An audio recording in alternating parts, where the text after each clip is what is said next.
Hello and welcome to Prudent IS, one-stop solution for all the competitive exams. Often while reading news or watching videos of the current affairs, a question might pop up in your mind. Can the MLAs switch parties overnight and still save their seat? The answer is not anymore, and thanks to the anti-defection law. Yes, that is the topic of discussion for the day. India's anti-defection law. This falls under Polity section GS paper 2. The approach for this video will be the same like all our previous videos. We'll do some discussion over this topic, then we'll phrase a model question and give you a sample model answer. Most of you must be aware which question we are going to answer today, but all those who have not yet joined our group on Telegram, Answer Writing by Prudent IS, do join it today, because there we send all these questions in a day advance. So how it helps you? You can send us your sample handwritten answers. We evaluate one answer daily at no cost. You can also access others' answer, do some peer-to-peer interaction. So without wasting time, let's begin with the topic. India's anti-defection law was introduced to prevent political instability caused by party hopping, that is party switching. It was enacted through the 52nd Constitutional Amendment Act of 1985, which added the 10th schedule to the constitution. So the three facts which you need to keep in mind while reading the anti-defection law is the 52nd Constitutional Amendment Act, the year 1985, and the schedule that it added was 10th. These are the key facts which cannot be ignored. If you are answering any question about this, they need to be mentioned. The law applies to the elected representatives at both the national as well as the state levels, because we are a federal country, quasi-federal I might say. They apply to both. It aims to strengthen the political parties and promote stable governance. But is it actually strengthening the government, or it is making the elected legislators as mere rubber stamps? This is the question which we need to check. So basically, if a politician changes parties or votes against their party, then they can be disqualified. Why was this introduced? What was the need? We'll have to look into the decade of 1980, when the politicians were jumping parties for power and perks, which made the governments highly unstable and created chaos. Frequent government changes, because of which the government lost the majority because the legislatures were switching the sides, and this ultimately eroded the public trust, because the people felt that their representatives are giving more priority to the personal ambitions than the public interest. The very famous phrase of Aaya Ram Gaya Ram. See, such phrases help you recall the topic in better ways. So what happened in 1967, an incident occurred in Haryana, where a politician named Gaya Ram switched parties, and on the same day another politician called Aaya Ram did the same.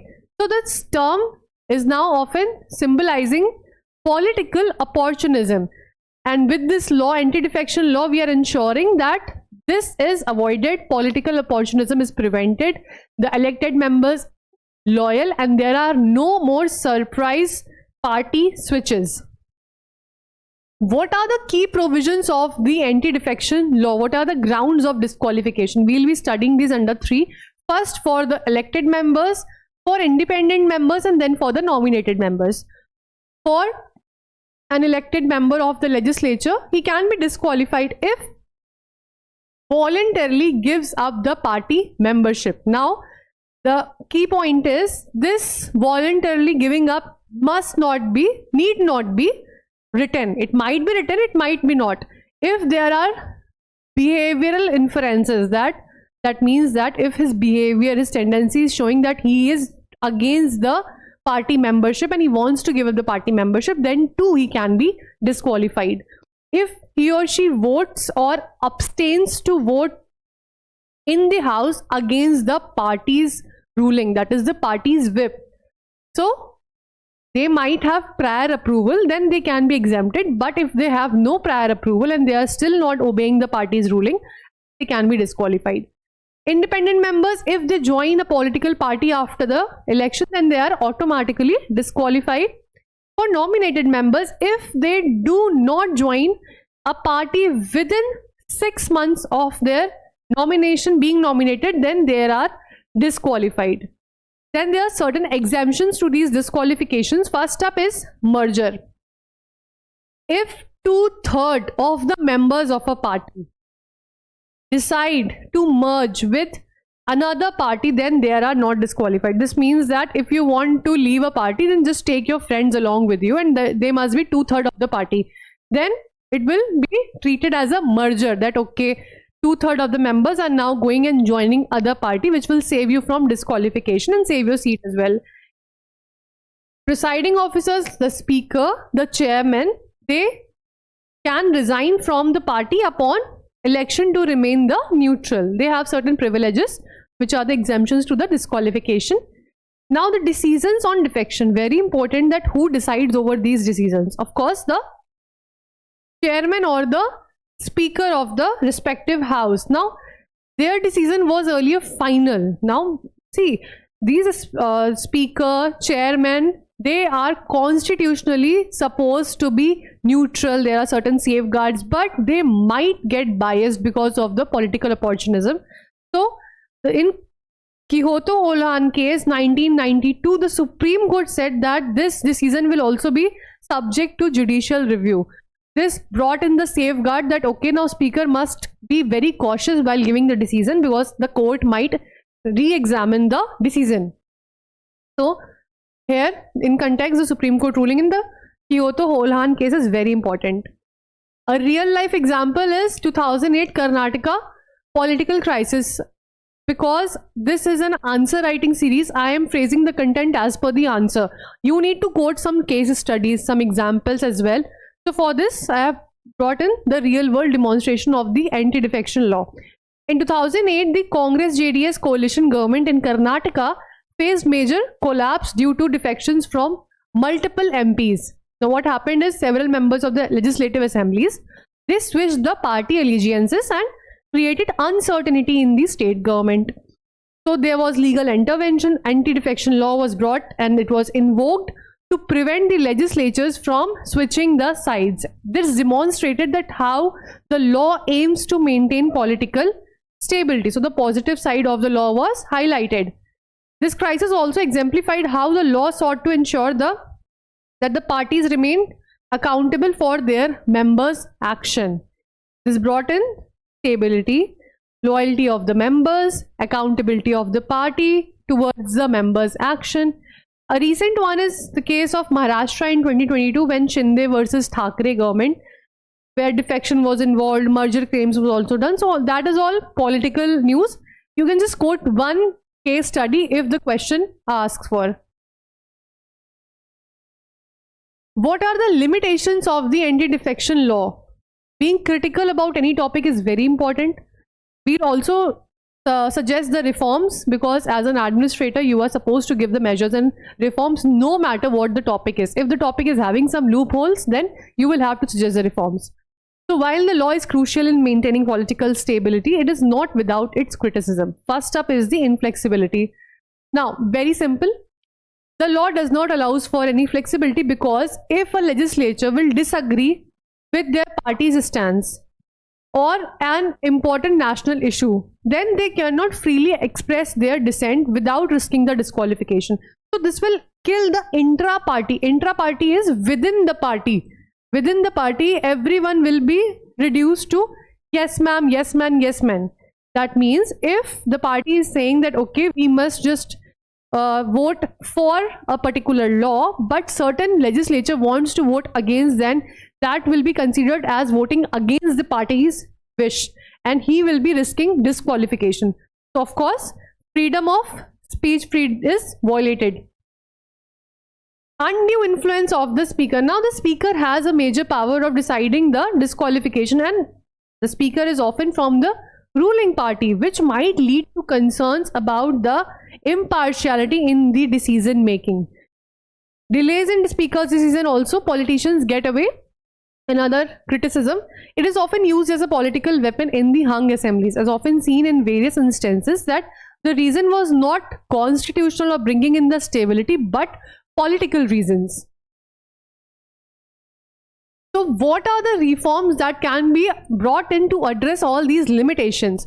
The key proposals to improve the anti-defection law. First up, very important, just cut down the role of the speaker and chairman, bring in an independent tribunal. Now this tribunal's decision should be made by the decision of the disqualification should be made by independent tribunal instead of the speaker to ensure impartiality. Limited application, the law should apply only and only to confidence motion, money bills, to allow the reasonable dissent on other matters. On some trivial matters, at least the legislators will have some amount of freedom. Time-bound decisions, because speedy and time-bound decisions must be mandated by law to prevent tactical delays in disqualification cases. Another very major reform that is required. Now, the major segment of our video is the model question. Do you agree? The directive for the day is, do you agree with the view that the anti-defection law, while promoting political stability, undermines the democratic principle of freedom of expression and individual conscience? To discuss, this is a 15-mark 250-word long answer. I have already mentioned the directive word. I'll give you an approach as well. And then I expect you to just pause this video and write a sample answer yourself. It will hardly take 12 to 13 minutes. Then what you can do, just send us your answers either in the Telegram group Answer Writing by Prudent IAS, or you can do some self-evaluation where I'll be discussing the answer in the upcoming slides. So what is the approach? First, just look at this directive word. In the directive word video, I have in detail mentioned each directive word, what does it mean and how you need to structure the answer accordingly. If you have not watched that video, do watch it today. For this specific keyword, you need to assess both the sides of the argument, that is for and against, considering the positive as well as the criticism. Now, what's the approach you are going to follow for the answer? For in introduction, you will just introduce the anti-defection law, the purpose. Arguments in favor, we'll discuss how it ensures the stability and prevents the political opportunism. Then arguments against, we'll be giving that how it restricts the individual lawmaker freedom of conscience and expression. In the conclusion, we'll provide a very balanced viewpoint, because we're often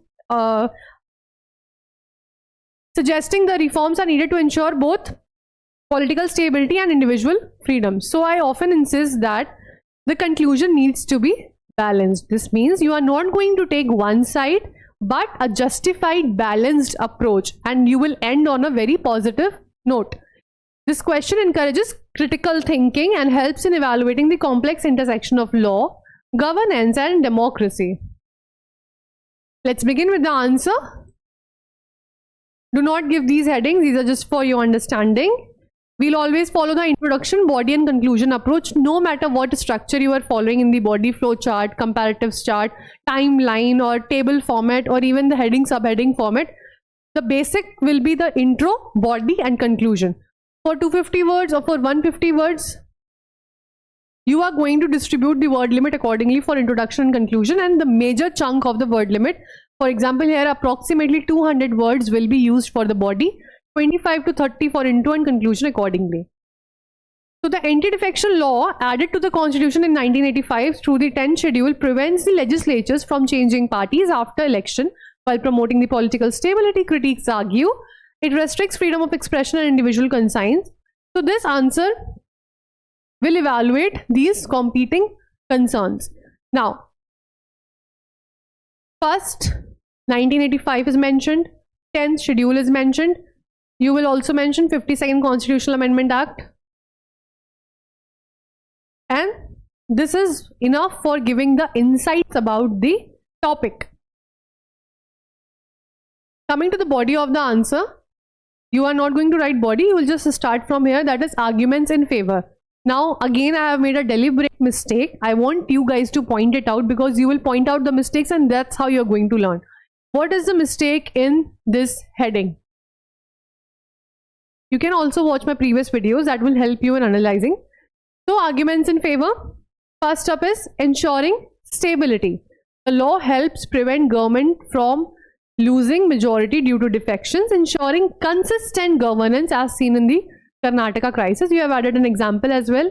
The structure is same, heading, subheading, and you have used alphanumeric digits to number the points. Prevents opportunism, promotes accountability. See, we have already done the discussion. I won't repeat the points for wasting time. Here, what you need to keep in mind is first the terminology. The subheadings are phrased as per the political terminology. Without even reading the point, you can even analyze, okay, this is going to prevent opportunism. This is going to promote accountability. You need to underline the words while writing a handwritten answer as well, so that the key points are highlighted. Then you will phrase the arguments again. Same here also. I have made a deliberate mistake in the heading. Just point it out and note it in the comment section below. Limits the freedom of expression, undermines conscience and potential for abuse. Whenever I choose a topic which is more critical and in detail, I phrase a very simple question, but I focus either on the directive word. For example, here the directive word was, do you agree? Now here most of the students, they might choose a side and write the answer, which will not fetch good marks. Here you need to show both the sides with a balanced conclusion. Focus on the structure over here. It forces the legislature to follow party lines, etc. Just give some examples. That's it. Next, the last part of the answer is conclusion, which is often omitted by the students. Do not skip the conclusion. Please do not leave your answers open-ended. While evaluating the copies, a number of times I have to write, do not skip conclusion, do not skip conclusion, and therefore I don't want my students to omit the conclusion. The anti-defection law promotes political stability, but it restricts democratic freedom of expression and conscience. The reforms allowing reasonable dissent without disqualification could better balance stability with democratic principles. So what we have done here is we have first pointed out the problem, positives, then the problem, and then a very balanced reform which can be taken out without even writing a way forward. See, you can also choose to write a way forward. There is a not separate no to it, but you have a limited word limit, and therefore I suggest that in the conclusion you can add the reform part as well and make it concluding. So this could be a better approach to balance stability with the democratic principles. That's it for today. I hope the topic is pretty much clear to you all and you have a brief idea how the questions might pop up in the mains examination. Till then, just subscribe our channel Prudent IAS on YouTube and join our Telegram group Answer Writing by Prudent IAS. We'll be back with another interesting video very soon. Thanks for watching.